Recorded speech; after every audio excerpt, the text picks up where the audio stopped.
നമസ്കാരം. Gold price Kerala today 2.0യിലേക്ക് സ്വാഗതം.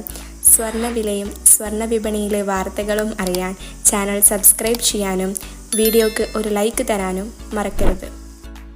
US-ചൈന വ്യാപാര യുദ്ധത്തിൻ്റെ തീവ്രത കുറഞ്ഞത് കഴിഞ്ഞ ദിവസങ്ങളിൽ രാജ്യാന്തര വിലക്കുറവിൽ കുറവുണ്ടാക്കാൻ കാരണമായി. ഡോളർ സൂചിക ശക്തമായതും സ്വർണത്തിന് തിരിച്ചടിയായി. സംസ്ഥാനത്തെ സ്വർണ്ണവിലയിൽ ഇന്ന് ഏപ്രിൽ 2 വെള്ളിയാഴ്ച നേരിയ താഴ്ച. പവന് 160 രൂപയും ഗ്രാമിന് 20 രൂപയുമാണ് വില കുറഞ്ഞത്. ഇന്ന് ഒരു പവൻ സ്വർണത്തിന് 70,040 രൂപയും ഗ്രാമിന് 8,755 രൂപയുമാണ് വില. രാജ്യാന്തര സ്വർണ്ണവില വെള്ളിയാഴ്ച രാവിലെ നേട്ടത്തിലാണ് നടക്കുന്നത്. ട്രോയ് ഔൺസിന് $3,255 എന്നതാണ് നിലവാരം.